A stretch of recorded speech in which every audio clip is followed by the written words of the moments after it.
Okay, please kneel for prayer.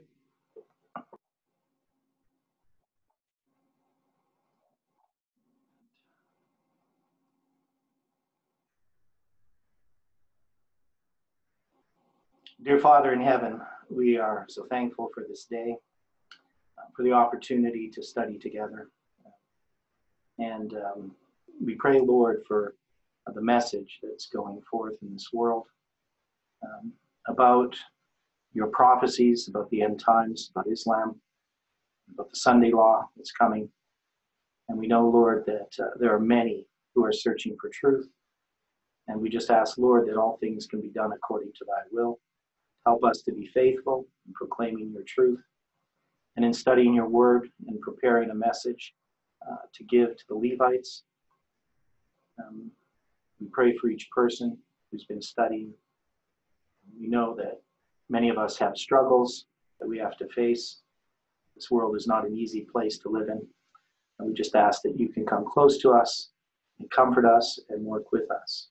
Help us to reflect your character to all that we come in contact with. And we thank you and we pray in Jesus' name. Amen.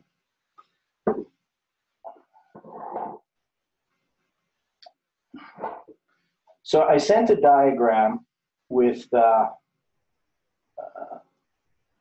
email, and I'm going to actually bring it up here. I put it into a document, and I just want to go over this before we actually go into Daniel 11. This is kind of a review and then a preview, just showing where we're going.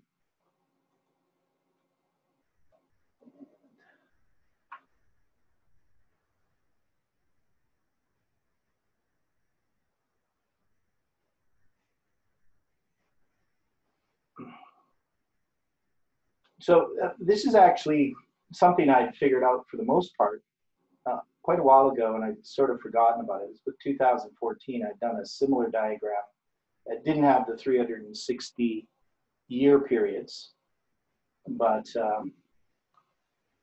and hopefully you can see that well. So one of the things about this study here in Daniel 11 is we're dealing with the transition from pagan Rome to papal Rome. So this is all leading up to the end of the 1260 years for paganism. And you'll see when we get into Daniel 12 why this is important, because many people read Daniel 12 incorrectly, especially Daniel 12 verse 7, about the times and a half. So they read that as if that is referring to the period of papal persecution, when it's actually referring to this period that we see here, from 723 BC to 538 AD. And so we're just going to go through each of these dates. Now, in 723 BC, we have, of course, the captivity of Hoshea, and this starts the times and a half of Daniel 12:7 to accomplish the scattering of the power of the holy people.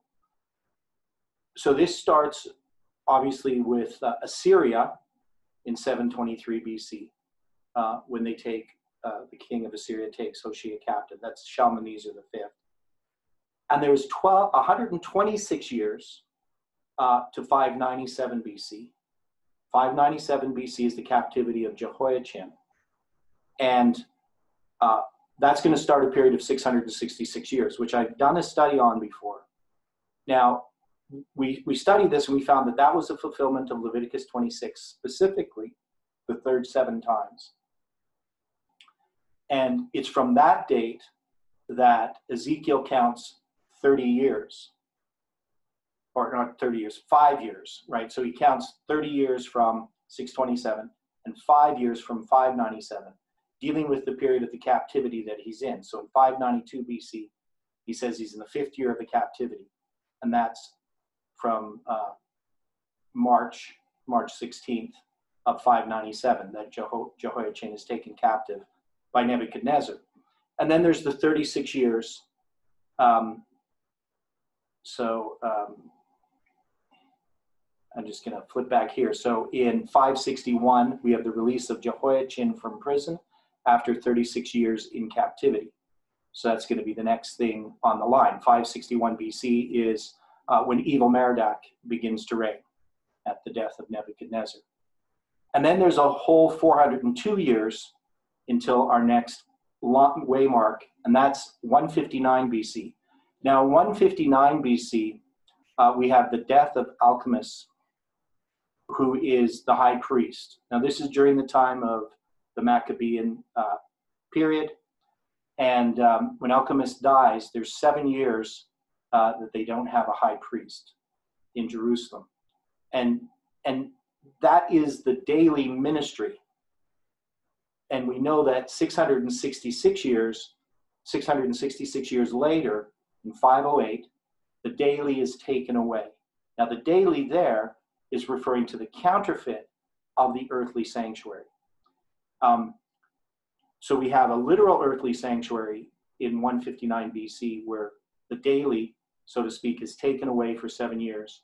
And then in 508, the daily, which is the counterfeit of the earthly sanctuary, is taken away 666 years later. And then the next waymark is 129 BC. And this is the year of Judean independence. So the land of Judea is independent. Now, I could put some other dates in there. I could have put 63 BC in there and some other dates just dealing with Rome when they finally conquer Jerusalem. But there's this period of time from 129 BC to 63 BC when Judea is independent. It's not under the control of Greece or Rome. Now, they do have a treaty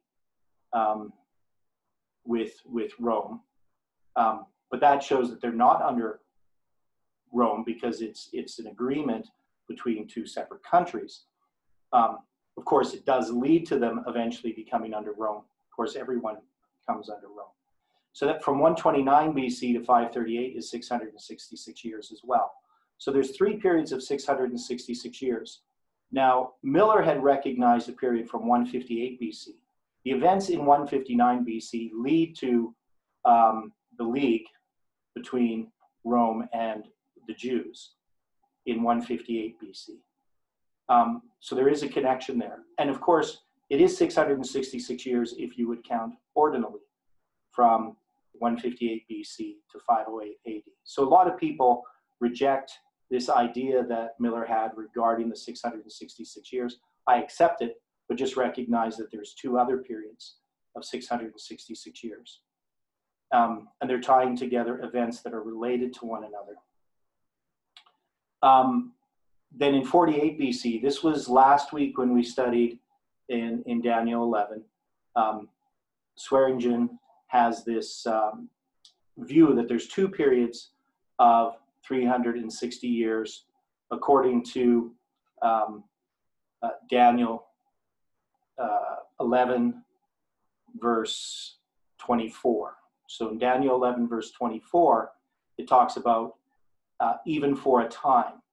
And that time, of course, is a period of a year, symbolically, and prophetically, it'd be 360 years, a day for a year. So he chooses 2 different periods. So he doesn't say that one is better than the other.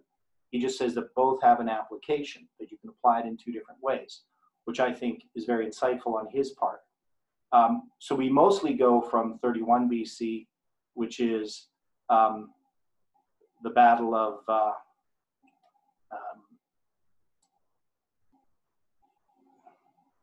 what's it called? It's in my mind, but can't. The Actium, yeah. So the Battle of Actium in 31 BC. And then we go to the dedication of Constantinople in 330 AD. So there's this period of 360 years that Uriah Smith recognizes. But he also, now when we look at that, that's a battle that Octavia, who's obviously Caesar Augustus, has against Egypt in 31 BC. And that's going to connect to this period from when Rome basically gains a type of power that in 330 AD, when the seat is moved from Rome to Constantinople, that weakens Rome. Now, we also have in 48 BC, of course, this is Caesar addressing Egypt. And if you count 360 years, that brings you to 313 AD. And that date is the Treaty of Milan. And the Treaty of Milan is what gives Christians freedom, if I remember correctly. I'm just going by memory from the past. I didn't actually read about it this time. But I believe that's we'll find that when we go through that through Daniel chapter 11. And so you can see that this structure here is very intriguing. One of the most intriguing aspects to me is the 126 years at the beginning that actually ties this all together as part of a structure. And without the 666 years, of course, we'd have 126 years to Jehoiachin's captivity, but we'd have nothing to connect it to the rest of the structure. But we can see here that it's all connected. Now, it's interesting mathematically, and I'm going to actually write this out as a paper and go through some of the mathematical analysis. But from 723 BC to the end of the 70 weeks in 34 AD is 756 years. Now, that's 3 times 252. And when we know from 34 AD to 538 is 2 times 252, that's 504 years. But it's interesting that you can take some of these dates and you can divide them by 63 and some of them by 36, which is an inversion of 63. So in this structure, 6 shows up a lot, 36, which of course is a shorthand for 666, and also 63 shows up quite a bit. And so there's a breakdown of these spans of times and these dates that can be analyzed. And I believe also from 723 BC, I think it's to 70 AD, that it's 22 times 36, if I remember. It's 792 years. And I think that divides evenly by 36, 22 times. Of course, 22 is a symbol of restoration. So, obviously we have, here in 723 BC, we have the captivity of Hoshea. So I wouldn't say that that's a restoration in 70 AD. But there's definitely a connection between what happens in 723 BC with this siege and the siege in 70 AD. So the fact that it can be represented by 22 times 36, a period of time, I think is interesting. And there's other groupings of dates that can be done. It's kind of interesting too, just from 31 BC to 70 AD, with 34 AD in the middle, as you have 64 and 36, which add up to 100 years. So it's a 100 years period. And if you had inverted 36 to get 64, you would add 1. And then you have the same thing sort of with the 81 and the 17 that's grouped together. And if you took the 81 and you switched it around, and you'd have to subtract 1 to get 17. So it's just a little interesting, at least for me, pattern that exists here. So there's a number of patterns, the 2 periods of 17 years that you see there, which we have in the story of Joseph. The number 17 is very important. There's a lot of 17 breakdowns in this as well. And so when you start looking at this period and you start looking at these spans of time, they actually break down into different sort of ratios and fractions over this period of 1260 years that I would think is not coincidental. So the dates themselves, where they're placed, are all connected mathematically. But it's just a very complex puzzle. It's not something that's really straightforward. You have to take time analyzing it. So anyway, this diagram gives us this transition. And this is really the period that we're dealing with in Daniel chapter 11, not so much at the beginning here, but when we start to get into this Roman period, from the Maccabean period all the way up to the rise of the papacy. And Daniel 11 is interesting because it covers a lot of material. It's also in the book of Revelation, dealing with the 7 trumpets. And so that gives us a connection with Islam as well. So when we're dealing with this period here, we start with, of course, the first four trumpets, which are all judgments upon Eastern Rome. But those also typify, as Jeff has presented, they typify Islam. There's some symbols that occur with these pagan nations conquering Rome that also are going to be connected in the symbolism, connected to what happens in the last three trumpets. And so those symbols are really, really important. So as we start to look at this history, we can see here in this history, and we'll see this as we go through, but I just want to try to get this into your mind. So what Jeff has done, and I think he's correct, is he's looked at this history here that's dealing with Rome, pagan Rome, and some of the stuff that happens in pagan Rome also happens in papal Rome. So they parallel each other. But he also looks at modern Rome. And in this history, when we look at the judgments against pagan Rome, the powers that are going to bring those judgments are going to be these Germanic tribes that come in and take over the Eastern or Western Rome. But we know that also that's connected to the Islamic power that conquers Eastern Rome. And then those, of course, are paralleling what's happening in modern Rome. So, and that's tied here in Daniel chapter 11 itself. So when we look at Daniel chapter 11, and we know that Daniel chapter 11 is repeating the history of verse 40 to 45, it's giving us more detail. We can see obviously that detail relates to the symbols that have to do with Islam. And so that Islam is in our history is part of Daniel chapter 11, the verses that we're going to study here at the present time. Now, just, we're going to try to get through all this all the way up to verse 39 today. And next week, I want to cover verse 40 to 45, which we've already covered, but I want to use it sort of as a summary of this whole history, and then finish off with just an understanding of how this is all connected to Leviticus 26. And of course, you can see the 70 AD, the 666 years, shows that this structure here is connected to Leviticus 26 through Leviticus 26:26, talking about the captivity of Jehoiachin. So there's this symbolism that's used in Daniel, the spans of time, the 7 times are all connected with this. But we see here that when it comes to these powers, the pagan powers, that they also have another number attached to them, not the 7 times, but the number 6. And the number 6 is the number of a man. It's the day that man was created, on the 6th day.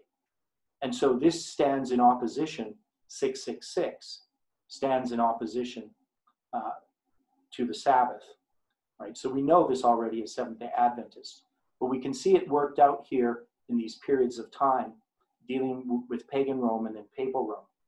And it's interesting that in the 1260 years, you end up tying together these two symbols, the 6, the number 6, which we can see is tied to the 1260 through these structures here. But we also see that the number 7, of course, is tied to the 1260 because that's the 2520. And so it's interesting how God has managed to join these two symbols together in these judgments against Rome. And so to me, it's not remarkable that God is doing that still today, that he's using these numbers as symbols that we can then apply to periods of time.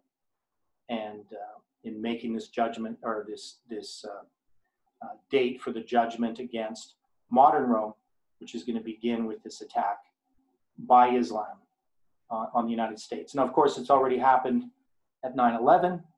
Islam has attacked the US. But we know that this attack is going to be far worse than what happened at 9/11. And, you know, I always mark 9/11 as the beginning of the third woe. We're now in the period of the end of the third woe. So that's going to be coming soon. That third woe is going to end. So that's just kind of that summary of, before we get into the notes and the swearing. Any thoughts on this diagram for what we're talking about here before we go into the next section? Maybe I should leave the diagram there if anybody wants to comment on it. So hopefully that's helpful. You know, this idea, maybe some of you have never really thought about this period of time this way. And I think it gives us an opportunity to sort of put this into our minds in sort of a frame. To me, it helps. It helps to tie all this together that we've been studying. You know, obviously we'd add a lot more here. We could have added in that period, in that 402 years, we could have added the history of Greece and the fall of Babylon and all that in that period as well. But you know, it is related structurally, but in a different way than the 666 years are and the 360 years. But it is still part of the structure. And that is the interesting thing about all these structures that we have, is they all fit together. They fit together like wheels within wheels. They fit together like pieces of a puzzle. And,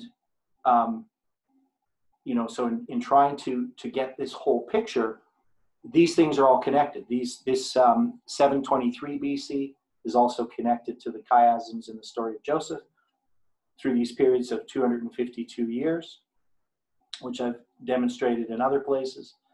And of course, we could lay over top of this, the 70 weeks could be laid down over top of this. Obviously, all the periods of the period of the Babylonian captivity could be laid down on top of this. So, I mean, we'd have a very dense image. It would be nice to have like one picture that just has the whole history and everything in it. But it would be a very, very big picture, and it would be a very detailed, lots of very tiny print. You could probably do it on like a big chart on the wall and tie all these periods together, but you wouldn't be able to look at it on a computer screen on a single page. You'd have to zoom in to the different areas. But I think, you know, if we start to be familiar with these pieces of the puzzle, because we already know the 1260, we know the papacies period, and we know the prophetic periods, the 2520s, prophetic mirror, and how that fits together. So we can start putting these together in our mind, and we should be able to mentally, you know, connect these things together, right? Because we're familiar with lots of these pieces. And that's always been the hard part, I think, for most people, is to get a mental picture of this all. So I think the more time we spend looking at these structures, and we start to see these patterns, and we start to understand the events. So obviously, if you're looking at this and you didn't know what 159 BC is, or what 129 BC is, or, you know, 31 BC or 48 BC, then it doesn't really mean much to you. But as you start to study this history and understand the relationship, that this is about battles between the king of the north and the king of the south that are typifying what's happening in the present day, then, you know, you can start to put it all together and to think it through. So I would think that after studying this, that most of us should be able to draw this chart out by memory. If you can't, I would spend a bit more time looking at these things and trying to understand these dates. Now, of course, some of these dates, like 159 BC, we're not as familiar with, and 129 BC, Judean independence. And this is a modern evaluation of that history. So in the old history books, they don't really deal with it. But in the modern history books, they recognize that 129 BC as the year of Jewish Judean independence. So that whole area of Judea had become completely independent by 129 BC. So there's some details here that, yeah, we're not as familiar with, but most of them we are. So we're going to go to Swearingen's book. And we'll start reading through like we have. I'm going to skip a lot, because a lot of this is material that, well, it's a lot of material, and a lot of it we know. So we're just going to touch on some of the things. Now, before this chapter here, he's just to review last time, those periods of 360 years. If we go back here a bit, we know that we had talked about this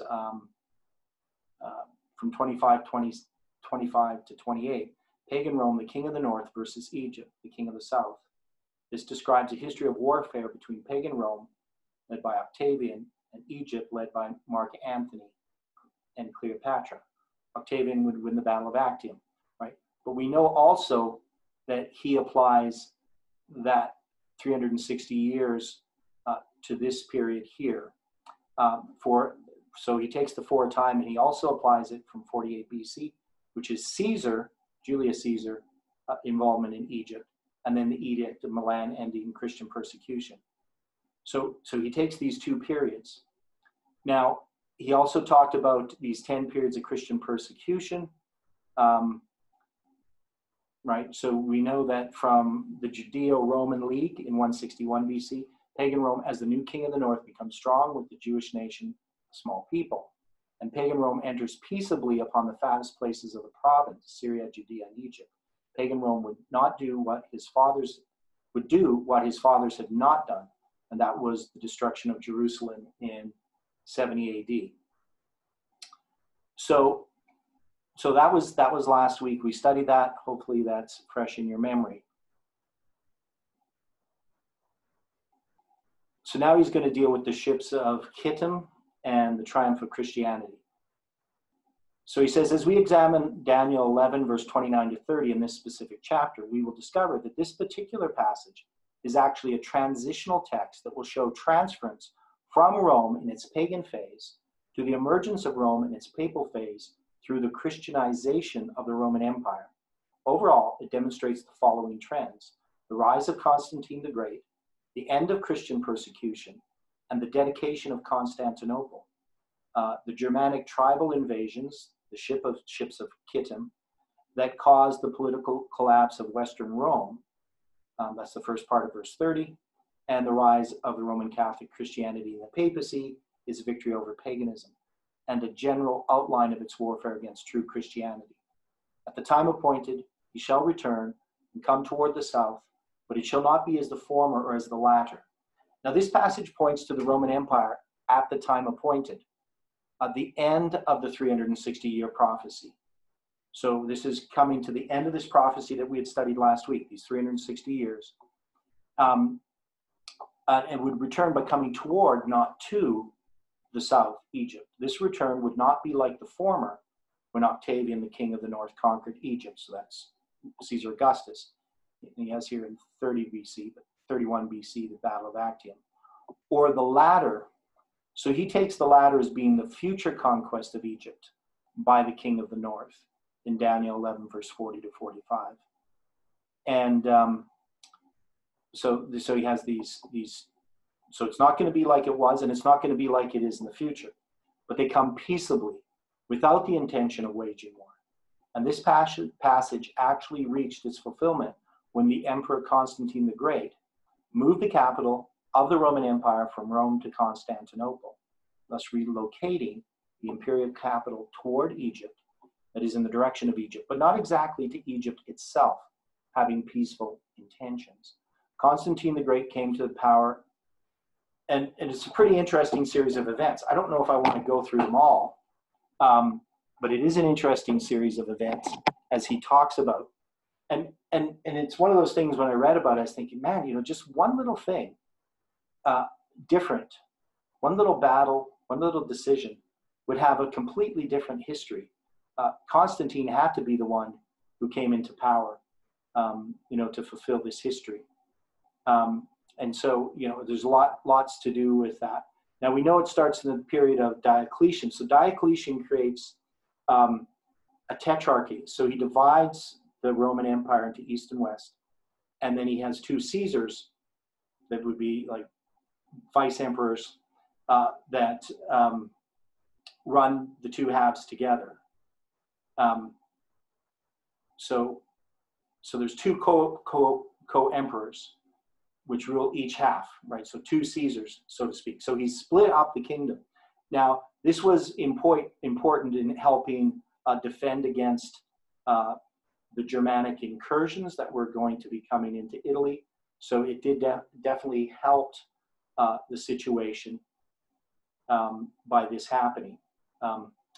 Now, of course, Diocletian in 305 and his co-emperor Maximian would abdicate their emperorships and be replaced by Constantius and Galerius after the short-lived reign of Constantius, who died in AD 306. So it's his son, Constantine, that is declared emperor. And there's a whole bunch of rivals. And there's this battle at Milvian Bridge in 312. And his opponent, Maxentius, drowns in the Tiber River, making a retreat, so a hasty retreat. He drowns. Now, of course, if Constantine would have drowned, history would be different. But Constantine doesn't. He's the one who survives this battle. And so he becomes the Augustus of the West. And then, so this is in the Western Roman Empire. And then later, after the death of Galerius, Licinius, an ally of Constantine, would defeat his rival Maximinus in the battle near Adrianople, however you say that, in 313, and become Augustus of the East. Having entered into a marriage alliance together, Constantine and Licinius would sign the famous Edict of Milan. So that's why we have that Edict of Milan, and it grants religious freedom to every citizen in the Roman Empire.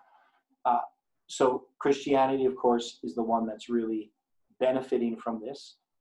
So it brings an end to Christian persecution. And there's a little bit quote here from this. It says, "We," that's Constantine and Licinius, "have resolved among the first things to ordain those matters by which reverence and worship to the deity might be exhibited. That is, how we may grant likewise to the Christians and to all the free choice to follow that mode of worship which they may wish.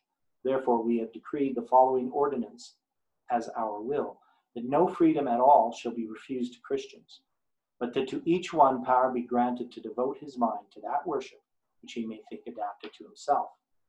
And of course, we know that eventually Constantine takes over the whole empire. He dissolves the tetrarchy for a time, ruling as the sole emperor until his death in 337. So he was able to promote Christianity, as we know. And then we know also that he moved the capital from Rome to Byzantium, which is now Istanbul, but he changed the name to Constantinople. And that was dedicated in AD 330 at the end of the 360-year prophecy from the Battle of Actium. So this becomes the future metropolis of the empire, and he now begins to reign from the east. Now, of course, that weakens the West and opens it up to the attacks that are going to come from the Germanic tribes that had actually even started. So this is where we get to the ships of Kittim. So it says, "For the ships of Kittim shall come against him, therefore he shall be grieved and return and have indignation against the Holy Covenant. So shall he do, he shall even return and have intelligence with them that forsake the Holy Covenant." So Daniel 11, verse 30, he's going to show that there's two applications. There's an application that we can make to pagan Rome, and we can make another application to the period of papal Rome. So the symbol of the ships of Kittim is any kind of foreign oppression. But of course, this is very fitting for the pagan, the barbarian hordes that come in and that invaded and broke up Roman Empire. Now we know that this is the history of the first four trumpets. So he's basically going to cover this. The Visigoths, the Huns, the Vandals, and the Heruli, they made significant contributions to the final collapse of the political infrastructure of Western Rome. So the Visigoths are the Western Goths, and they originally settled just north of the Danube River on the Roman frontier, yet by AD 376 they would appeal to Rome for permission to cross the Danube into Roman territory. because of a series of the devastating rains from the migrating Asian Huns. So they were converted to Arian Christianity. So they were following Arius, which is the issue dealing with the Trinity and Christ, whether he is created or begotten. So there's a bunch of history, and I'm not going to read it here. It is interesting. It just takes a lot of time. And it's also studied in connection, of course, with the first four trumpets.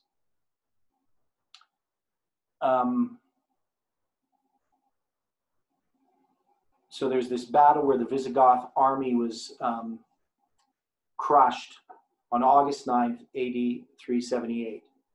The friend of the Goths, Theodosius, would succeed Valens and make peace with the Visigoths in AD 382. And so we get all these names, all these different emperors, like Theodosius and Honorius. And I have a hard time keeping track of all these different names. But we know that Alaric, who's the leader of the Visigoths at that time, he decided to invade Italy when Honorius denied him a military command, but was eventually repelled by the famous general Flavius Stilicho at Pollentia, Italy in 403. So there's all these different battles, and I probably, we should go through them on our own. I don't think I'm ever going to present on these things. I just don't know enough about them. I would just be reading other things that other people have written, not really studying it. And it's not directly addressed in Daniel chapter 11, other than we know that this period exists. So he goes through this period. So I'm just skipping ahead here.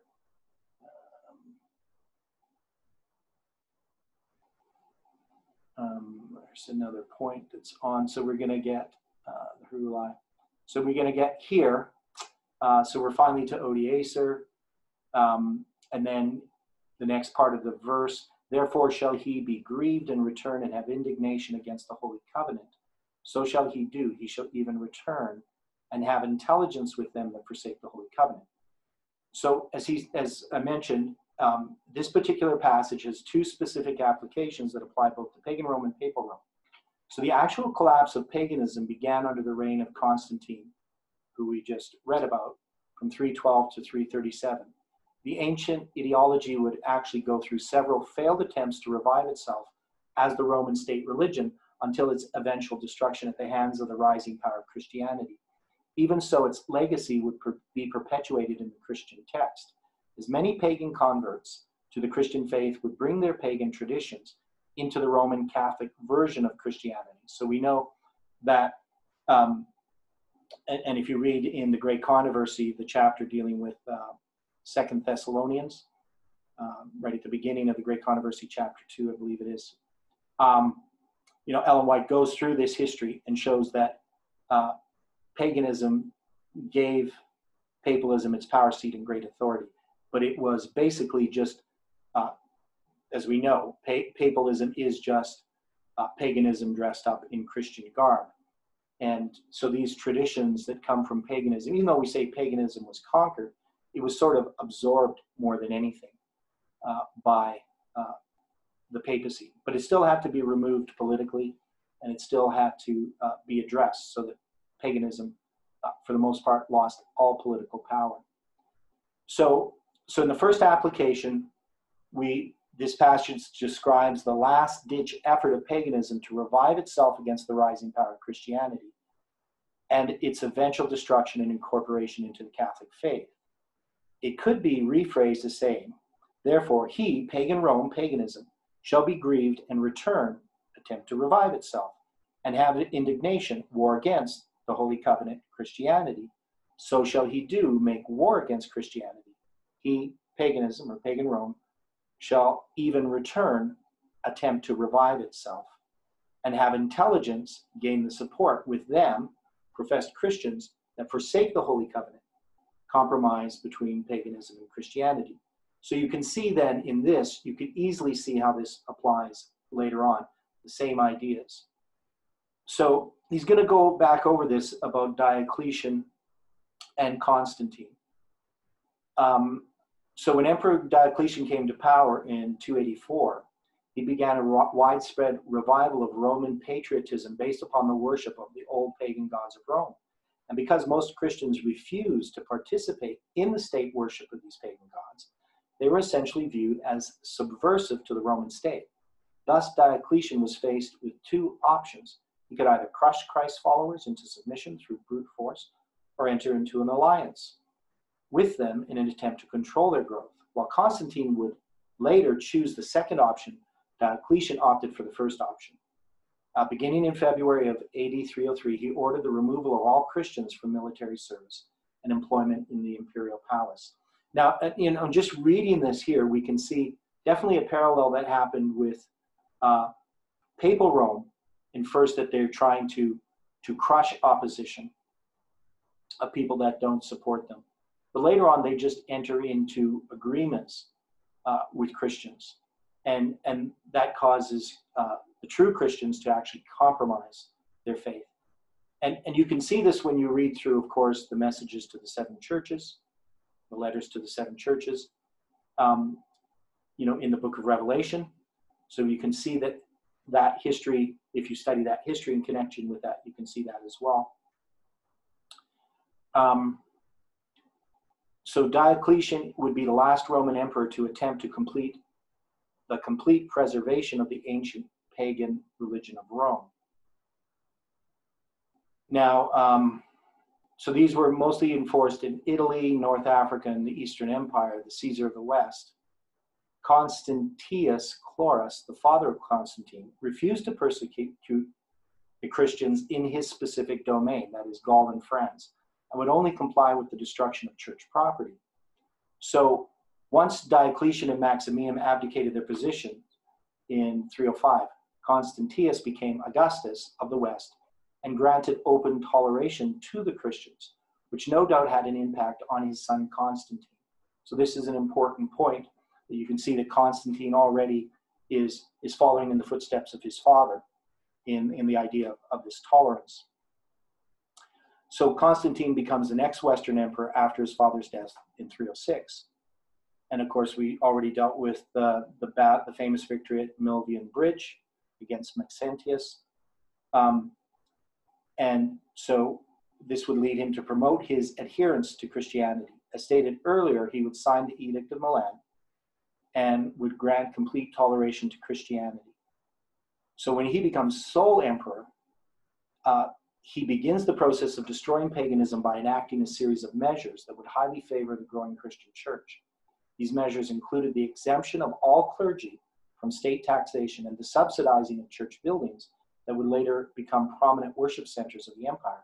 He also lodged the Bishop of Rome into the Lateran Palace, empowering this office with political jurisdiction, so that both church and state could operate together in the overall governance of the empire.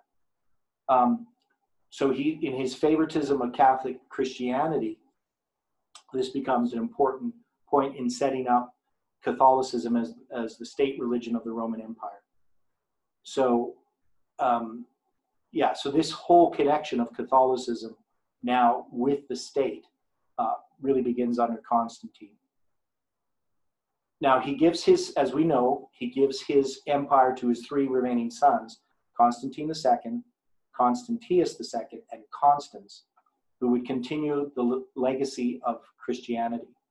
After both Constantine II and Constans were killed in AD 340 and AD 350 respectively, Constantius II would eventually emerge as sole emperor by AD 352, having defeated a pagan usurper named Magnentius in the famous Battle of Mursa, which I've never heard of. But anyway, he would initially lead to determined effort to eradicate paganism. But after seeing its popularity in Rome during a visit in AD 357, he suspended this effort until his death in 361. And he was succeeded by the notorious Julian, who made a last concerted attempt by a Roman emperor to reinstate paganism. So you can see paganism still exists, even if it's not the state religion. There's still many people who are pagans. But that eventually becomes a non-issue as time goes on. So there's a bit of history there about some of these kings, which I'm not going to go into. There's emperors.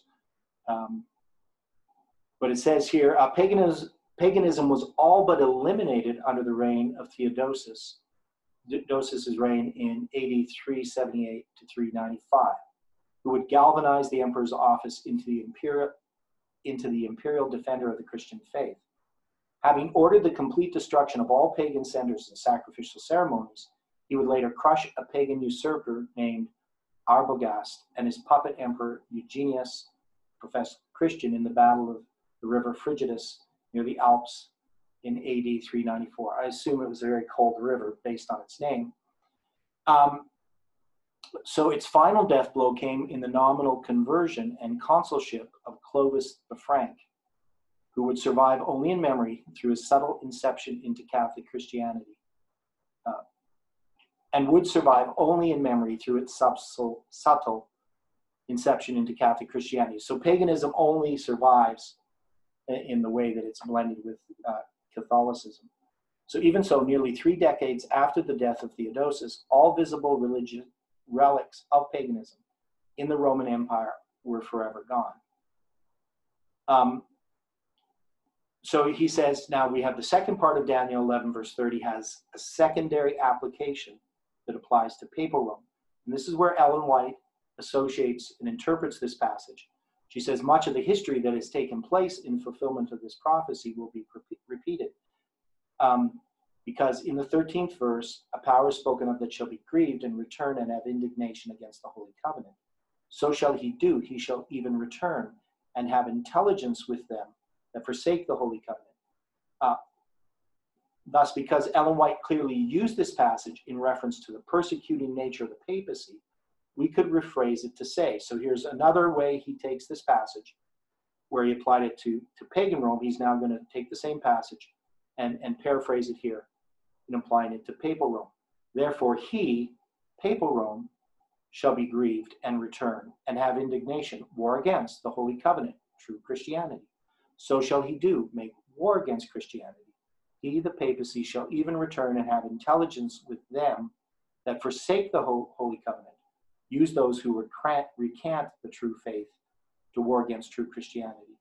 Thus, similar to paganism, the papacy, the pagan version of Christianity, in both its Dark Age and end time phases, will also war against true Christianity. Papal Rome's victory over Arian Christianity and its Dark Age reign will be specifically addressed in our next chapter. So, and the thing is, as I've gone through the study of this, I now understand a lot of things that Jeff was talking about, that where he laid out these parallels, especially when it comes to, as we can see here, we have these judgments against Rome, Western Rome, by these Germanic tribes. And we have some of the same symbols, a star falling from heaven, applied when we get to Revelation 9. So in Revelation 8, we have the first 4 trumpets. Revelation 9, we have the 5th and 6th trumpet. And we can see that there's a parallel between these. But we know that Revelation 9 is addressing Islam, not the Germanic tribes. And yet they have some of the same symbolism. And that's because they both are combined in our history. What happened in Western Rome typifies, those judgments against Western Rome typify what happens to modern Rome, just as the judgments against Eastern Rome typify what happens to modern Rome. So I think, in Jeff's understanding of this as he's gone through Daniel chapter 11, makes much more sense to me now that I've studied this on my own. And I'm actually going to spend a bit more time going through, I know that his presentations on Daniel 11, there's 47 of them so far. And not all of them really directly address Daniel 11, but I'm going to go over them again because I do want to create this document that we talked about at the beginning of studying Daniel 11, where we take these paraphrases, so to speak, and we lay them out both in the initial application, the historical application of Daniel 11, and then also as we apply it to our time. And, I've been focusing more, I've been touching on our time, but focusing more on understanding the history itself. So now we're going to review what we just studied. So we have at the time appointed, verse 29, the end of these periods of 360 years.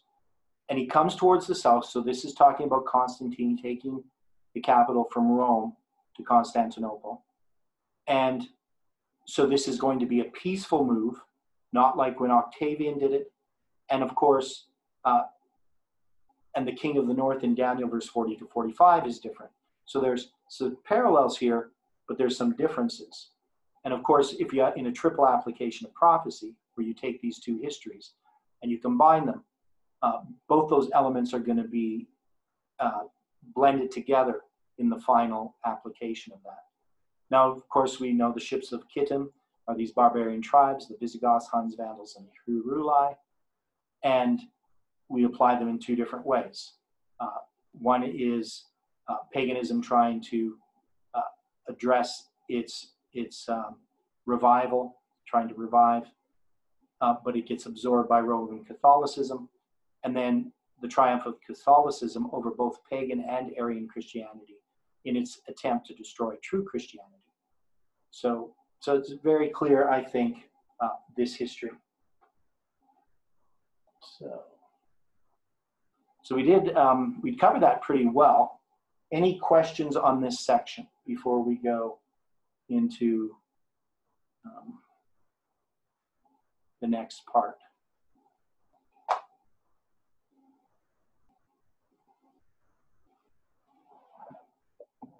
Any thoughts or ideas? Anyone? Yeah. Stephen? The verse mentions with a small people. Yeah.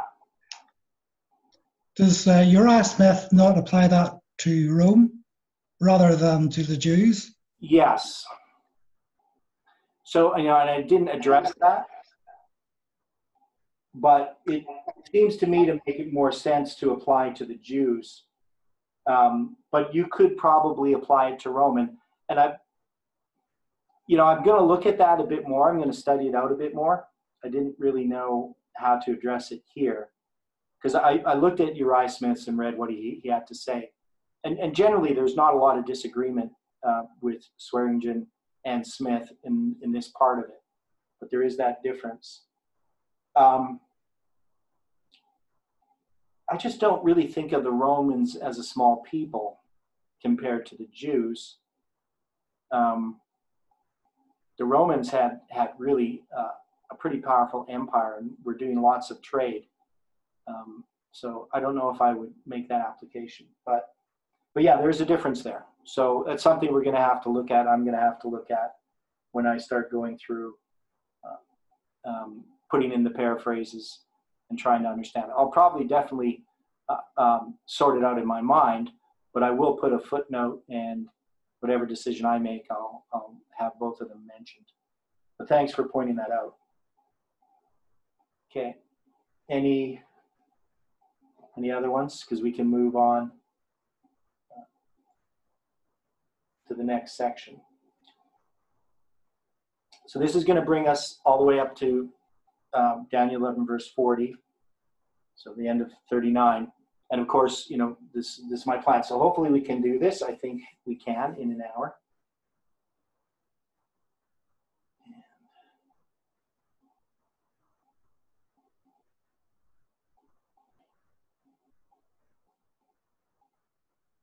So having conducted a basic historical survey of the pagan Roman Empire and the development of Catholic Christianity in the last 3 chapters, we'll now examine the abomination that maketh desolate. Now, he's going to give us a bit of a study here on the daily, but we're going to look at that a bit more in detail also in chapter 12. So next week, address that.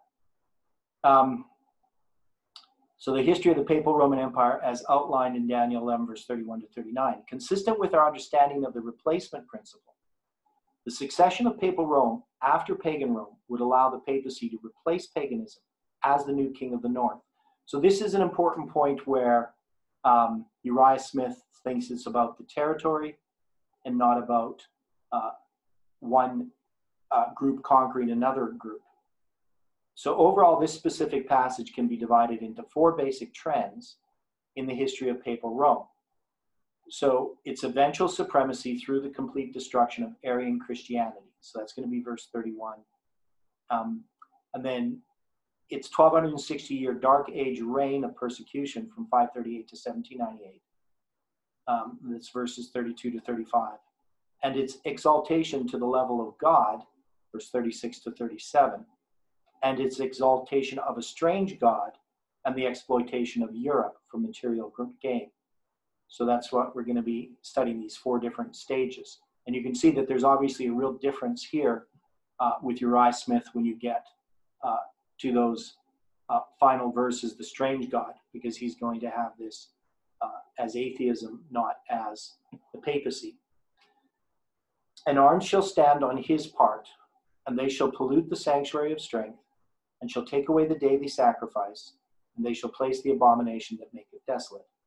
And arms shall stand on his part. We have established in our last chapter that the eventual supremacy of Christianity would deal the final death blow to paganism in the 4th century. Yet, in a subtle manner, paganism would still survive in a Christian context, as many of its practices will infiltrate Roman Catholic Christianity. Although it would cease to exist as an independent non-Christian religion, paganism would have indignation against the Holy Covenant. By corrupting the pure faith of Christianity through its penetration into Catholicism, as a result, a large number of former pagans were attracted to the Roman version of Christianity because of its similarity to their former pagan orientation, which in turn would strengthen the spiritual position of the Roman Catholic Church in Europe. The position of the Roman Catholic Church would also be strengthened in the political arena through the military arms of Christian emperors who would stand on its part. So arms standing on its part would be these political powers. So it begins supportive emperors like Constantine, Theodosius, and then subsequent Christian emperors who followed after them would also make their respective contributions to the elevation of papal power. So we're going to see this, of course, with Justinian. But as the heresy of Arianism would grow to have a major influence in Roman affairs after the political collapse of the Western Empire in AD 476, 2 Catholic emperors in particular, Zeno and Justinian, would fulfill key roles in aiding the Catholic Church on its rise to supremacy. In fact, their political contributions were absolutely crucial to the establishment of the Papal Roman Empire because they would essentially help to eliminate the 3 leading Arian kingdoms who opposed papal supremacy, and that's the Heruli, the Vandals, and the Ostrogoths. After deposing the last Western Roman Empire in AD 476, the Herulian king of Odoacer would establish his reign, and it's just got a footnote there about Arianism, in Italy, and eventually wage war with the Germanic tribe called the Rugai. The Arian Ostrogoths, that's the Eastern Goths, having been driven east by the Huns, had actually received an appeal from Rugai for military assistance against Odoacer. The Ostrogothic king Theodoric then appealed to Zeno, the Eastern emperor, for permission to intervene in behalf of the Rugai. He offered to help this tribe by launching an invasion of Italy in order to crush Odoacer and establish a permanent Ostrogothic settlement. So there's a bunch here in this battle that goes on. So I'm not going to read all of this, but we know that eventually this battle comes in favor of the papacy. Astonishing, talking here about that, they eventually eliminate these tribes. Thus, Zeno's imperial commission to Theodoric would eliminate the Heruli, the first of the 3 Arian rivals who stood in the way of the papal supremacy. So these, of course, are the 3 obstacles that have to be overcome in this history, just as we had in the history of the rise of pagan Rome. So this is something we're familiar with. As a staunch adherent to both the old Roman values and the Orthodox Catholic faith, Justinian also had determined to fulfill his respective role in extinguishing all potential rivals to the supremacy of the papacy. In AD 533, he passed a decree that made the Bishop of Rome supreme over all the Christian churches in Europe, thus bringing all European Christians under the authority of Rome. So obviously here's where we get the first pope, historically, not according to the Catholic Church, but in actuality. So you now have the Bishop of Rome is the head of the church. He then sanctioned the use of military force to eliminate the Vandals and Ostrogoths, and the remaining two rivals, Arians, for the Roman Catholic Church. Finally determined to follow through with his assertions, fully determined to follow through with his assertions to promote the Catholic religion, Justinian commissioned a worthy general named Belisarius to execute his decree and begin the process of liberating the Catholic Church from Arian oppression in the West. So there's a bunch about this battle. And so in the spring of 534, he had crushed the Vandal military machine and captured their famous king, Gelimer, thus causing the complete collapse of the Vandal Empire. And then in North Africa, liberating the Catholics in North Africa from Arian control. And interestingly, he had also recovered the temple vessels that had been captured by Genseric in his sack of Rome in AD 455, which had originally been captured by Titus during the siege of Jerusalem in AD 70. And I think that's interesting that this is brought up, that this history happens, that you see the siege of Jerusalem, which we dealt with, that's tied to this structure that we have, that we can now look at the beginning of the papacy, and it inherits these things, so to speak, near the end of the period of paganism. So I think that's definitely symbolic of this transition from the daily to the abomination of desolation. So we have some of this historical ties that, which I had never noticed this before. I never knew this about the vessels that they were recovered by Belisarius. Now Justinian's next task would be to liberate Italy from the last remaining Arian kingdom, the Ostrogoths. So when they had settled in Italy under King Theodoric after the elimination of the Heruli, Catholics and Arians on the Italian peninsula would initially coexist together in peace. Yet over time, the doctrinal differences between the two groups would once again create an unsettling situation for the Bishop of Rome. Thus in AD 534, Justinian would again commission Belisarius to begin the liberation of Italy from Arian Ostrogothic control. So when we're dealing with these three powers here, they're Arian, and so they're not pagan. They're Arian, which a lot of times when we discuss this or we think about it, we just think there's these pagan groups that are uprooted, but they're Christian groups or Christian nations, but they're Arian. But that's of course important for the Catholic Church to rise to power and to control the religious thought. So we see that paganism has actually took on a form of Catholic Christianity. A lot of the Arian, and this is just a really general sense, because I've studied a bit of this history of these different churches and the changes that happened to these churches. But definitely when you deal with Eastern Christianity, it's not as perverse as Western Christianity. And a lot of that has to do with these oppositions that occurred because of Rome. But of course, it eventually, fell away. I mean, it's not like pure Christianity or anything. But it is anyway interesting when we look at this history that they're dealing with Arian horns that are being removed. So after landing successfully in Sicily in 535, he would capture the city of Rome by December of 536. And as Belisarius and his imperial army settled in Rome for the winter of 536 to 537, the Ostrogothic army withdrew with the intention of regrouping to resume a siege in the spring of 537. When they returned a few months later to begin the siege on Rome, King Vitiges mobilized nearly all of the Ostrogothic military resources in the operation to recapture the city.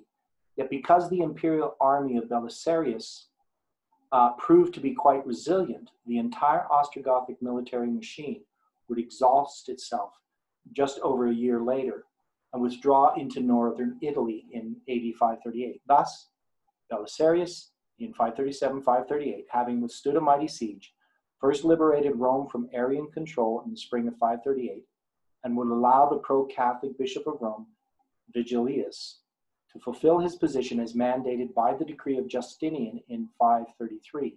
Thus, AD 538 is a pivotal date that marked the beginning of the 1260-year period of papal supremacy in Europe. The complete end of the Arian Ostrogothic kingdom would actually come several years later, when they would revolt against Roman authority under a leader named Totila. As it turned out, the general Narses, who replaced the famous general Belisarius, would crush the Ostrogothic army in two major battles, AD 552 and 553. He would defeat and kill Totila at Tangier, also called Vasta Galorum, and massacre Tias, the successor of Totila and the last Ostrogothic king, at Mons Lactarius. These two victories later led to the complete destruction of the Ostrogothic kingdom by AD 555. Now, so some people look at this 538 date and say that it didn't happen, the Ostrogothic kingdom wasn't uprooted in 538. But of course, it's not about their eventual demise. The date is about Rome securing Rome. I mean, the Catholic Church securing Rome, and so that it's no longer under Arian control. So it really has to do with the uprooting of these three obstacles on the Iberian Peninsula in Italy. So, you know, a lot of times when people are dealing with this history, they don't understand how the Bible looks at history and really what prophecy is saying about these events. And often we're not careful in how we explain these prophecies. So, you know, for instance, when you say there's 1,260 years of papal persecution, well, we know that's not true. It's 1,260 years of papal supremacy, under which Christians are then persecuted, but not for a period of 1,260 years. And so some people will just take what we say, 1,260 years of persecution, and they'll just say, well, obviously that didn't happen. But we can definitely say that it's 1,260 years of papal supremacy. That's quite easy to show. And then the event that marks the end of it, which is the capture of the Pope in 1798, it definitely symbolized by what happens at the beginning, because we see it's France that puts the Pope on the throne of the world in 538. And it's France that takes the Pope off the throne of the world in 1798.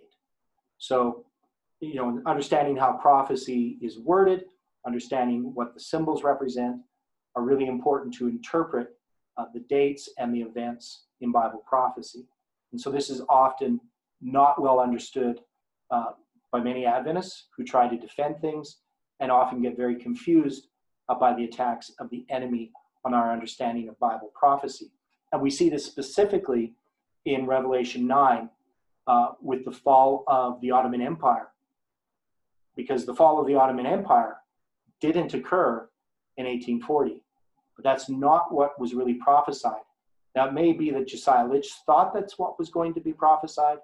He thought that was going to be the fall of the Ottoman Empire, but later on he recanted on his understanding of Revelation 9 because it didn't really fit his picture of it. But if you look at the prophecy itself, you can see that it does fit. But we also then can apply this, the end of the second woe, and we can see how it's connected to our history. And that's one of the keys, is understanding that the symbols, that the event is, in a sense, it's not completely fulfilled. It is a fulfillment of prophecy, August 11th, 1840. And it does match the conditions of the prophecy at the beginning as a mirror, but it also gives us a hint that there's something more to come. And so we can see that with November 1st, 1922, which is the 11th day of the 8th month on the biblical calendar. We can see that that's the end of the Sultan in Turkey. But also we can see that we can extend that prophecy to our time. That there's, and we see that also, I mean, I'm doing now a study on July 18th, but we did that also with Ezekiel.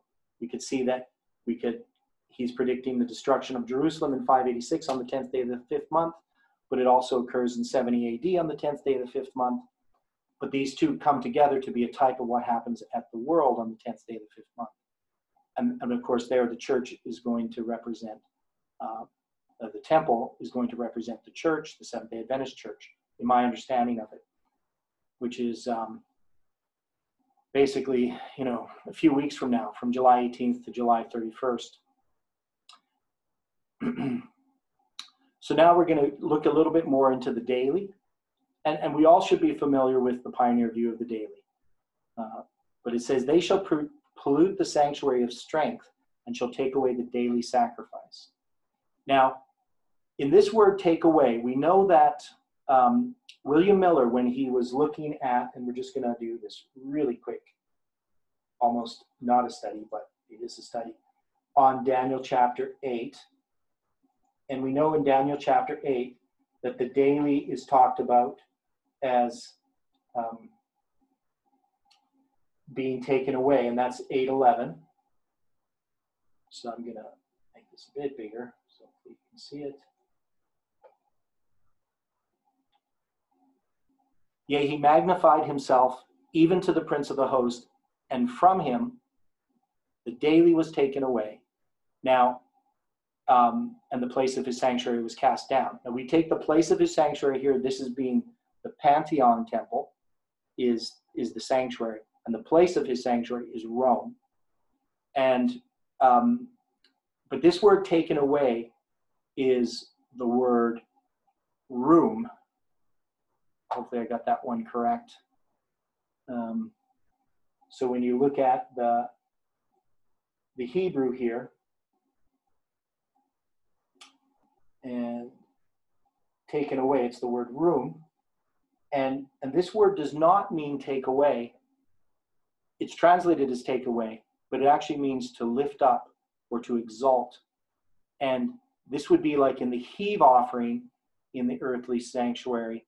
And the priest would take the offering and lift it up, take parts of the offering and lift them up. So you could, in a sense, translate it as take away, but it really means to lift up. And so that's room. Now, when you go to Daniel chapter 11, verse 31, and you look at the word take away, the word take away here is sur. So you'll see this word here, it's sur, and it does mean to take away. So it's a completely different word that's being used. Now we know that William Miller didn't use a lexicon or a dictionary. He used his Cruden's Concordance, which is comparing words. So he's not looking at the Hebrew. And when he looked at the word take away in chapter 8, he saw it was connected with the same idea as take away in 11:31 and in chapter 12, verse 11. And so just look at chapter 12, verse 11. Again, you're going to have that same take away, and it's going to be sur, right? So the ones in Daniel 11 are not the same as in Daniel 8, that word taken away, or take away. But he did apply all of them to 2 Thessalonians. And so that he saw the takeaway of being the taken away of paganism, which is correct. So in 2 Thessalonians, this would be applying to Daniel 11, verse 31, and Daniel 12, verse 11. But it actually does not apply to Daniel 8, verse 11. And so it's an important point, because Miller, even though he had the correct view of the daily, he didn't understand chapter 8, verse 11 correctly, because he didn't have the tools, or didn't know how to use the tools if he had access to them. There wasn't the types of tools we have today to study the Bible. He didn't have eSword. He couldn't just quickly look this up. But he still got the correct interpretation, even though of the overall view, even though he didn't fully understand the Hebrew. So So let's read on here. As the papal Roman Empire would establish its supremacy, it would pollute the sanctuary of strength and take away the deity. So polluting the sanctuary of strength, if we take this as being God's church, it's polluting it through paganism and taking away the daily by destroying paganism, usurping Christ's ministry in the heavenly sanctuary, inculcating the earthly sanctuary of the church with false doctrines, and shedding the blood of countless martyrs who were executed for non-compliance. Now, here he's saying something which, which would be part of the new view, this usurping of Christ's ministry in the heavenly sanctuary, which is the new view. And so he's using some, and I'm not saying I agree with him, but there is some ways in which the new view is based on truth. That is, we know that the papacy does usurp Christ's authority. It takes the place of Christ. But the daily is not Christ's heavenly ministry. And that's where the problem is. So there's a truth to it. There's the idea that Christ has a heavenly ministry, and the Catholic Church is a counterfeit of Christ's heavenly ministry. So it does usurp it. But the problem with the new view is that it takes this term, the daily, and it says, well, that refers to Christ's ministry, not to the pagan counterfeit. And of course, it renders a bunch of problems. But one is it renders this whole passage really meaningless when it talks about taking away the daily. Because we know that paganism has to be destroyed. And paganism is a counterfeit of the earthly. And we have these two desolating powers, paganism and papalism. And if you get rid of paganism in that symbol of taking away the daily, then it becomes meaningless to talk about this usurping of Christ's heavenly ministry, because the usurping of Christ's heavenly ministry allows it to have the same characteristics of the daily. That is, it's a persecuting power. Now, there's a difference between the persecuting power of paganism and papalism, because we know that paganism scatters the power of the holy people, but papalism tramples down. It treads underfoot God's people, God's church. So let's just read on what he says here. Again, we have demonstrated that the papacy would seek to elevate the church, the pope, the priesthood, to the level of man's intercessor. Thus we can rephrase the sub-passage above as stating, and they, papal Rome and its supporters, shall pollute, corrupt with false doctrine, the sanctuary of strength, the earthly sanctuary of the church, and shall take away the daily sacrifice, destroy paganism, and eventually seek to usurp Christ's intercessory ministry in the heavenly sanctuary. And I think he brings out an important point, is that in the destruction of papalism, the Catholic Church sets up itself now as the counterfeit. So the taking away of the daily and the setting up the abomination of desolation is really a transition from paganism to papalism. That all the attributes of paganism and what it did are now transferred to papalism. So we have to understand that papalism is a counterfeit, just as paganism is a counterfeit. The phrase abomination that maketh desolate, actually, or the abomination of desolation, is another phrase for the papacy. To review, the papal power would utilize the military assistance of both Zeno and Justinian in order to eliminate the three Arian rivals and be placed into the position of authority. It would be an abomination because it would incorporate many pagan, false, abominable doctrines into its theological infrastructure. It would also be a desolating power because it would persecute the faithful followers of God and remove Christ's true intercessory ministry in heaven from the minds of those under its authority, thus causing spiritual desolation. As a result, God would remove his presence from this false system, thus making it spiritually desolate, similar to Christ's pronounced desolation against Jerusalem for the rejection of him. So it becomes a desolating power, just as paganism was a desolating power. Now, while being placed into power, papal Rome would also receive the military aid of another rising kingdom from Gaul, modern-day France, which would greatly complement the support of Zeno and Justinian. This rising kingdom, the Frankish kingdom, would grow into a Catholic champion under the reign of the famous King Clovis, who, after coming into the throne at age 15, would pursue his desire of bringing all the tribes of Gaul under his authority His first step toward the desired accomplishment would take place when he had defeated the Roman imperial army at Soissons and executed the local Roman governor Syagrius at Toulouse. Clovis would next deal with the powerful Germanic Alemanni, meeting them in battle near Strasbourg in AD 496. When the outcome of this particular engagement was uncertain, he vowed that he would convert to Roman Catholicism, the religion of his wife, Clotilda, and if he emerged victorious. As it turned out, the battle would swing in his favor, and the Frankish army would recover to rout the Alemanni in decisive fashion. Thus, being true to his promise, Clovis professed to convert to Catholicism, being baptized by the Bishop of Reims with 3,000 of his soldiers on Christmas Day of AD 496. Clovis's conversion transformed him from the pillager of altars to the right arm of the church. I always find it interesting because I was baptized on Christmas Day, not in 496 though, it was in 1982, but I always thought that was interesting. In the new champion of the Roman Catholic faith, Clovis would eventually march against the Arian Visigoths in Gaul.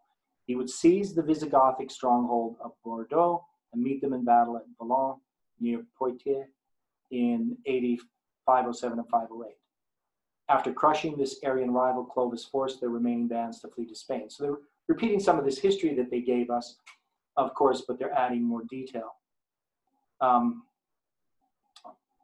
So we have some quotes here that are important to read. It says, "Thus, by what seems the merest accident, Catholicism instead of Arianism became the religion of a large part of Western Europe. More than this, the conversion of Clovis gained for the Frankish king and his successors the support of the Roman Church. The friendship between the popes and the Franks afterwards ripened into a close alliance which greatly influenced European history." And the next quote, "His was the first Germanic tribe to be converted to the Orthodox faith. That the Franks were Catholic was ultimately, though not immediately, to bring connections between them and the papacy of most far-reaching consequences. Thus, overall, the alleged conversion of Clovis to Roman Catholicism is significant for the following 5 reasons. He was the first barbarian king ever converted to Roman Catholicism. He unified a majority of Gaul under one single authority, loyal to the papacy. He liberated the Roman Catholic populations in Gaul from Arian rule. He set up a model church-state government in Paris that would have close ties to papal Rome and serve as a model for later church-state relationships. And as a son of Rome, an honorary consul, he would give the Roman Catholic Church his arm of political and military support to further papal interests in Europe. Since all these significant events were accomplished by the year AD 508, this year should be viewed as a pivotal date in the setting up of the papal power. Therefore, in this very year, Clovis would emerge as the political champion of the Roman Catholic Church." So, a lot of stuff in verse 31, isn't there? It's jam-packed with history. Now, so the next 2 verses, 32 to 33, so we've got about a half an hour to get through the rest of this. "And such as do wickedly against the covenant shall he corrupt by flatteries. But the people that do know their God shall be strong and do exploits. And they that understand among the people shall instruct many. Yet they shall fall by the sword and by flame, by captivity and by spoil many days." So the first part, "And such as do wickedly against the holy covenant shall he corrupt by flatteries. But the people that do know their God shall be strong and do exploits." In this passage, the covenant would refer to those who were faithful to Christ while living under the reign of papal Rome. Once again, history will record countless examples of faithful believers who were forced to recant either through torture or economic pressure. Others were corrupted by flatteries. That is, they were presented with flattering prospects of social, economic, and even political advancement. As a result, many former true believers in Christ would recant their faith in order to escape physical pain or secure temporal advantages. The various leaders of the European nations would also do wickedly against the covenant by empowering the papacy with the necessary civil and military power to persecute those who had refused submission to the Roman Catholic Church authority.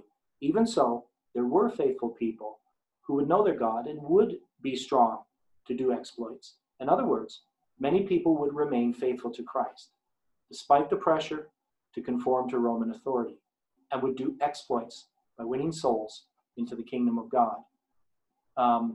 And they that understand among the people shall instruct many, yet they shall fall by the sword, by flame, by captivity, and by spoil many days.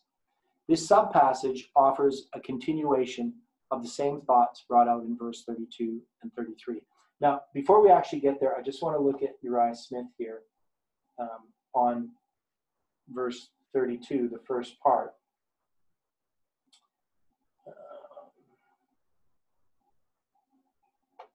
So I have them here in my eSword, which is convenient.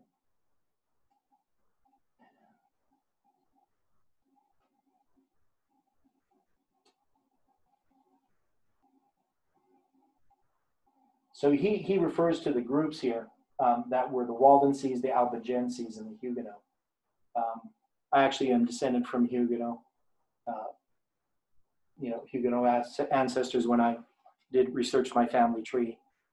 So I've always been interested in them.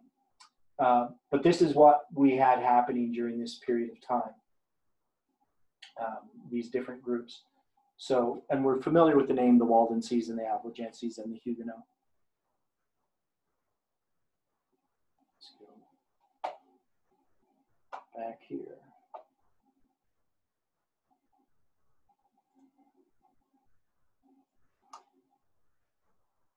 So now we're in, as we go to the rest of verse 32, the sub-passage offers a continuation of the same thoughts brought out in verse 32 and 33.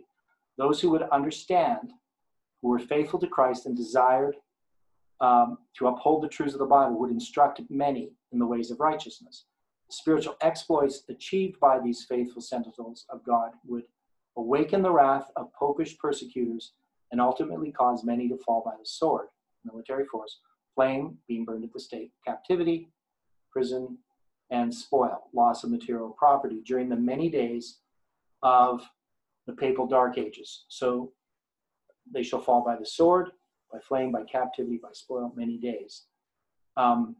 So this is, the many days would be the period of 1260 years. So it's referring to that period under which these occur, even though they don't occur continuously for 1260 years.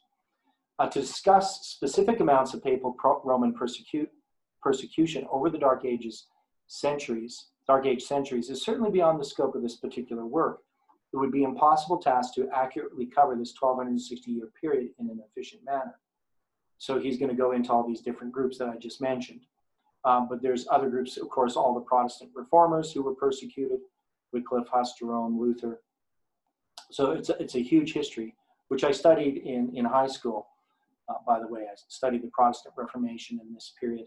I had a really good history professor or social studies professor who only taught history in grade 11.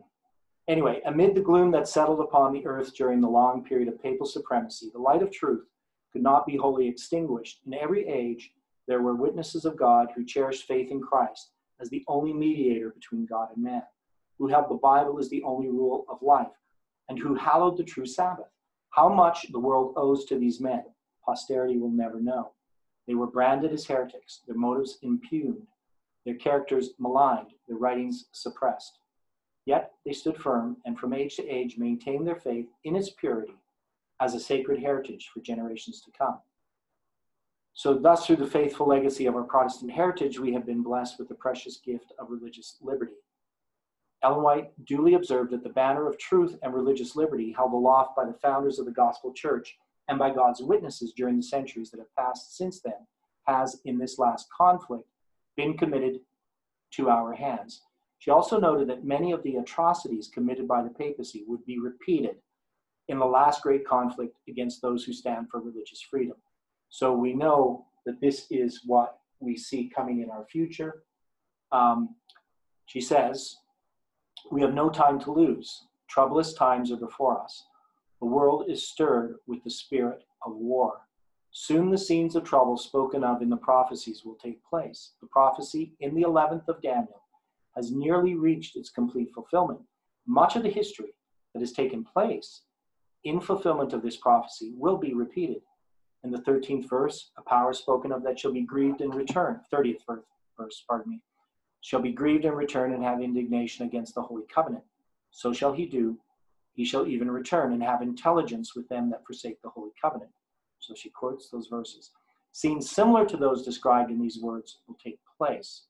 Let all read and understand the prophecies of this book, for we are now entering upon the time of trouble spoken of in Daniel 12, verse 1 to 4 is quoted. So we can see that we have this history that we just studied, this history of persecution. It's going to occur again. So it's not something that we look forward to from that point of view, but it is definitely something that we know is coming and that we have to be prepared for. Overall, only the heavenly ledger itself can produce an accurate account of both the fidelity of Christ's followers and the heinous crimes committed by popish persecutors during the 1260-year Dark Age era. We can rest assured that this ledger contains a faithful record of the number of victims who would rather give up their lives than compromise freedom of conscience and submit to the authority of Rome. And as we near the close of this earth's history, God is calling all Christians in this modern age to have the same spirit of courage in defending religious liberty. And then the next verses 34 and 35. Now, when they shall fall, they shall be holpen with a little help, but many shall cleave to them with flatteries. And some of them of understanding shall fall, to try them, and to purge, and to make them white, even to the time of the end, because it is yet for a time appointed. So this starts to get a bit more interesting to me. So we just read that verse. He says, once again, this sub-passage emphasizes the dark age persecution of the faithful followers of Christ. Some would fall in death, while others would recant their faith through flatteries. This time of trial for the faithful would be part of the purification process. Tribulation would purge them from the dross of sin and worldliness and prepare them to receive the white robe of Christ's righteousness. This sub-passage also states that this time of persecution would extend to the time of the end. Again, we can identify the time of the end when we cross-reference several passages in Daniel 12. In this specific chapter, Daniel was told to shut up the words and seal the book, even to the time of the end. As he contemplated the time of the end, Daniel heard the question, how long shall it be to the end of these wonders? He was told that it would be for a time, times and a half. Now, of course, he's applying this part that's actually addressing, and we're going to look at that when we get to chapter 12. He's actually applying it, as most Adventists would, up to the latter period of 1260 years. When you read it in context, you see that it's talking first about the daily, and then it uses the 1290 and the 1335 to address the abomination of desolation that takes its place, that's set up when the daily is taken out of the way. But you get his point. We know that the time of the end is in 1798. Now, he doesn't hold the same view that we do regarding the application or the reapplication. And you'll see that when we get to chapter, the next chapter dealing with verse 40 to 45. That he doesn't hold the same view that we do regarding the second time of the end. So Daniel 11 verse 40b, he would see it as an event that was fulfilled in 1989, but he doesn't mark it again as the time of the end for our generation, which I think is something that I wish he had seen, but of course it's this movement who's seen it. This guy's not from this movement. And he takes all these times and a half and he lays them all out. The only one that doesn't belong there is Daniel 12 verse 7. All these other ones are talking about the period of papal persecution, but Daniel 12 verse 7 is showing us that the period of papal persecution is tied, or Daniel 12 and verse 7, that these are tied together.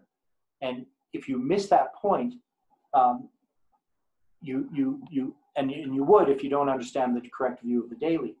But if you miss that point, you miss a strength in why we need to understand the correct view of the daily, because it gives us this whole structure of the two desolating powers, each having these periods of 1260 years. And so there's just a bunch that he misses out because of that.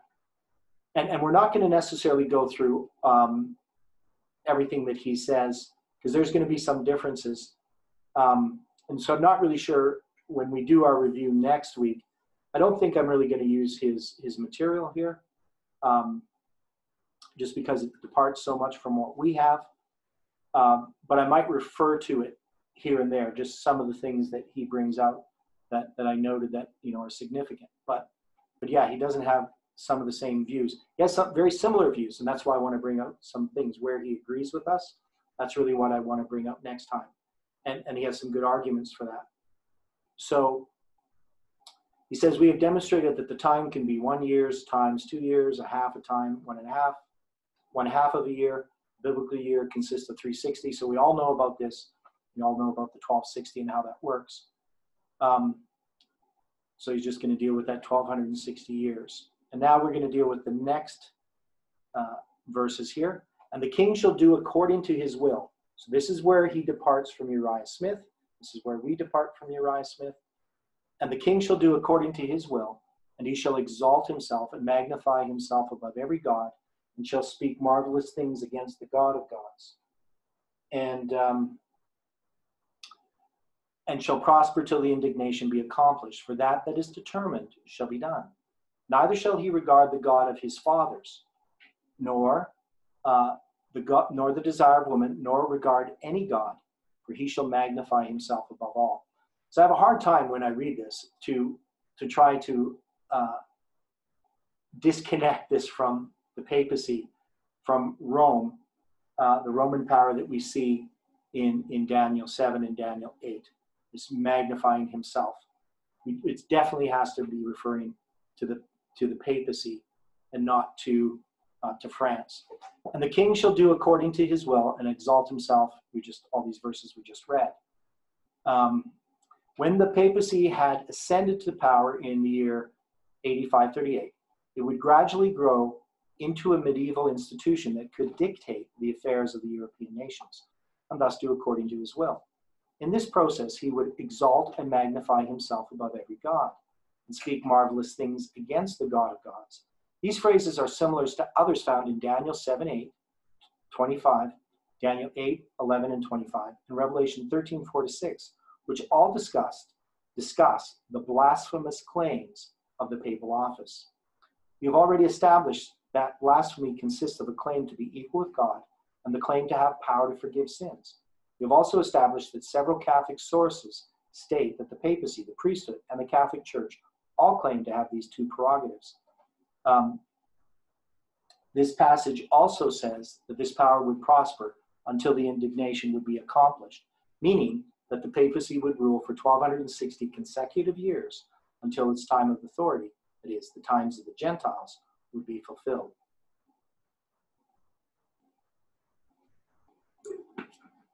So, and we should be familiar with the times of the Gentiles, the two periods of 1260 years. And that's the thing. Now, a person could argue, well, the times just refers to years, the years of the Gentiles. But definitely we have two times of the Gentiles. We have paganism and papalism. It's the way that I would, one way that we could understand it. So neither shall he regard the God of his fathers, nor the desire of woman, nor regard any God, for he shall magnify himself above all. As the papal power would exalt itself to the level of God, it would not regard the God of his fathers or regard any God, because it would magnify itself above all. This power would not regard the desire of women, which is a clear reference to the required celibacy of the Catholic priesthood. Please notice the following two quotations from the 1997 edition of the Catholic Church, Catechism of the Catholic Church. All the ordained ministers of Latin Catholic Church, with the exception of permanent deacons, are normally chosen from among men of faith who live a celibate life and who intend to remain celibate for the sake of the kingdom of heaven. In the Latin Church, the sacrament of holy orders, ordination of priests to ministry, for the presbyteriate is normally conferred only on candidates who are ready to embrace celibacy freely and who publicly manifest their intention of staying celibate for the love of God's kingdom and the service of men. Thus, these two specific phrases offer clear evidence in identifying the papal Roman Empire as the power described in these texts. But in his state shall he honor the God of forces, and the God whom his fathers knew not shall he honor with gold and silver and with precious stones and pleasant things. Thus shall he do in the most strongholds with the strange God, whom he shall acknowledge and increase with glory, and he shall cause them to rule over many and shall divide the land for gain. And of course, this is definitely dealing with the papacy. So he says, interestingly, the specific sub-passage states that the papacy would honor the God of forces.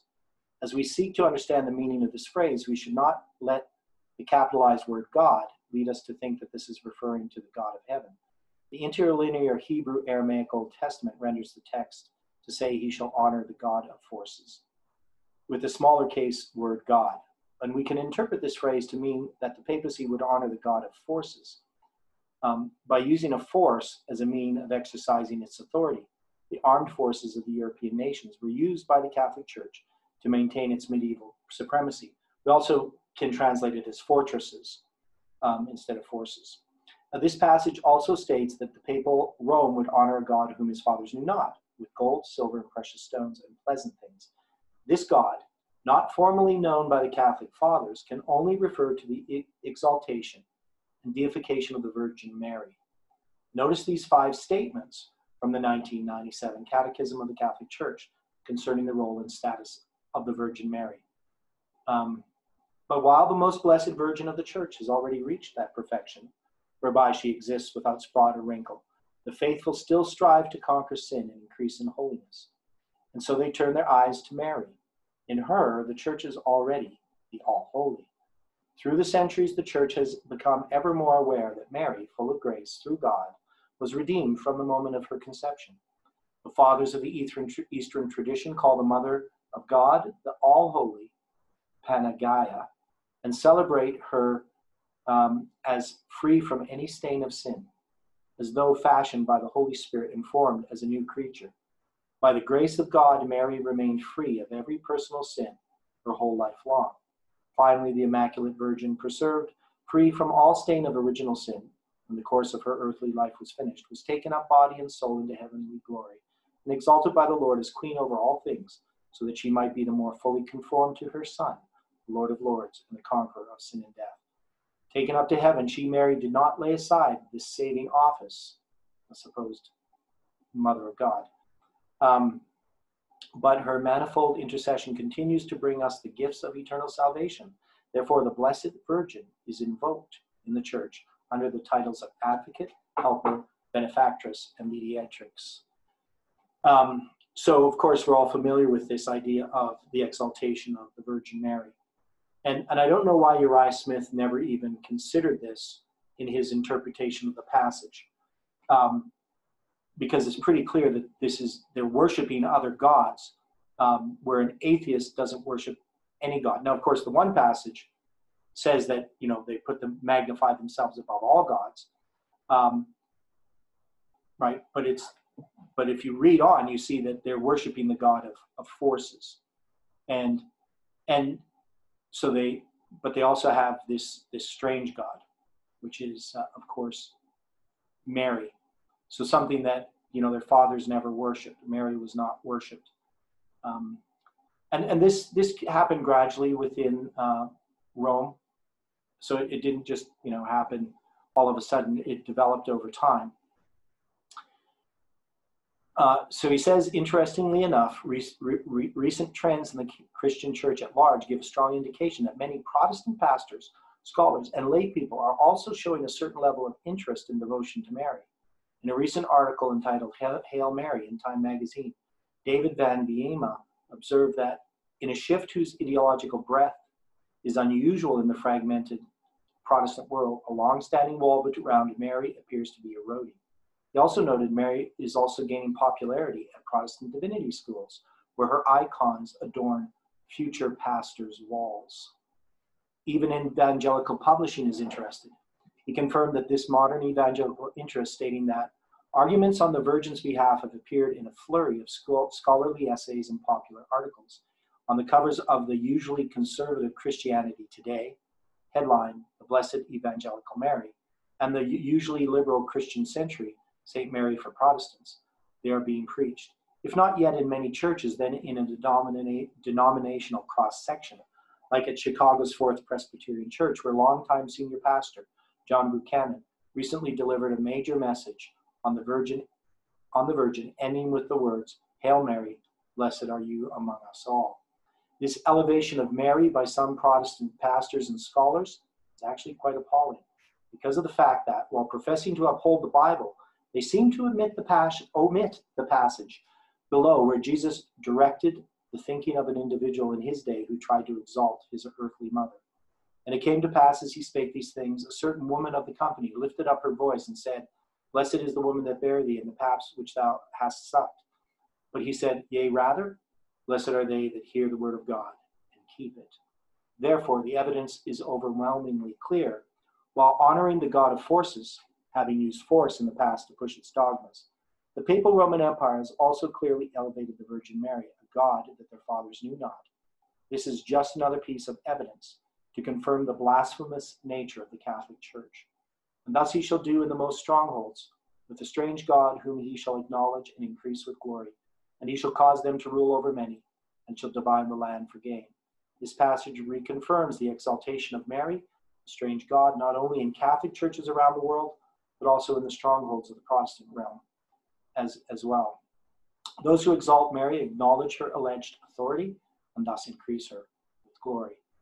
The next phrase of this subpassage also states that he shall cause them to rule over many.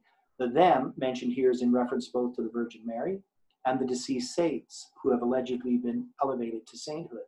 Catholic theology does in fact assign both Mary and the saints to an intercessory role, having already referred to Mary's alleged intercessory role in the saints of Catholic doctrine.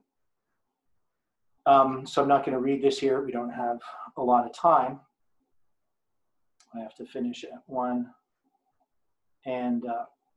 But we can see here that when we look through this history, this definitely applies to the papacy. And this is setting up, of course, verse 40 to 41, or 40 to 45. So without all these verses, 1 to 31, giving us this background, we can't fully appreciate verse 40 to 45. So we know, and just in this review, arms shall stand on his part, and the abomination that maketh desolate is set up, right? And that's after the taking away of the daily. There's going to be the persecution that happens in that time that's going to be repeated in our time. And we're going to deal with the time of the end next week. So then we got these different things, obviously the desire of women, celibacy, and the honoring of Mary and the saints. And the dividing the land for gain is the exploited, the diocese for financial gain. So the Catholic Church has divided the land for gain. So they have a way of getting money from people, even when people don't want to pay the money.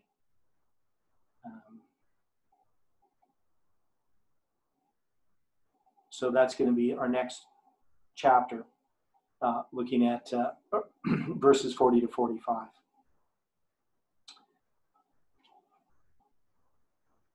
So does anybody have any questions on that? I know it was a lot of information, but in a sense, it's kind of a review of things that we should know regarding the Catholic Church. Obviously, this period here, we first looked at pagan Rome and its history of the transition from pagan to papal Rome. So we can see the daily, and we can see the abomination of desolation, and they're really the same. They have the same characteristics, but they're counterfeiting different aspects of God's sanctuary. One's the earthly sanctuary counterfeit, one's the heavenly sanctuary counterfeit. Now, I haven't done a lot of writing on the board, actually, none. So is there any questions about what we studied? Any thoughts? And if you do have questions and you don't want to ask them now, you can write them out, because next week, of course, we're going to finish off this study on Leviticus 26 and its connection with the book of Daniel, and when we do Daniel chapter 12. And we're also going to verse 40 to 45. So we're going to review all that, finish Daniel chapter 12, and then we will be done this series. But I put a question to you, and I mentioned it last time, about the idea of having morning studies. Now, when I say morning, they would be here, Mountain Daylight Time, 7:30 to 8:30 in the morning. Whether people would be interested in that or not.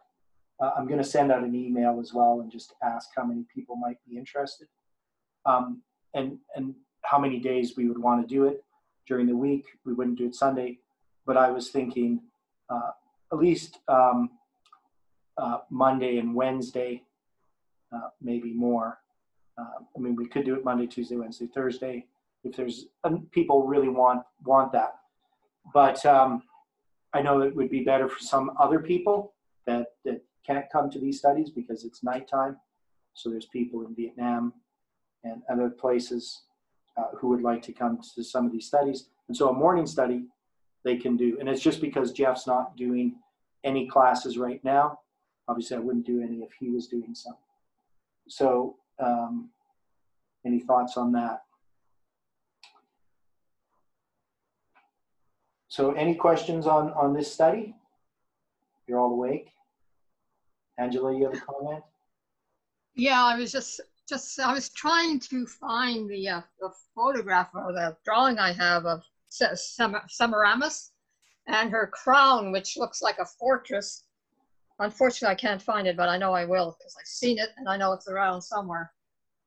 So the goddess of forces or fortresses. Yeah. And also, yeah, I would like to have the morning studies as long as I get out in my garden really early. Like usually I'm out by dawn, like maybe 5:30 or 6. Yeah. So that would help to do some stuff because I can't take the heat. Like I remember Jeff was complaining about the heat. It's the same thing with me. Have to do things really early or dusk. Yeah. Yeah, okay. Yeah, so anyway, I'll write an email on that and ask people as well about whether people want to have morning studies.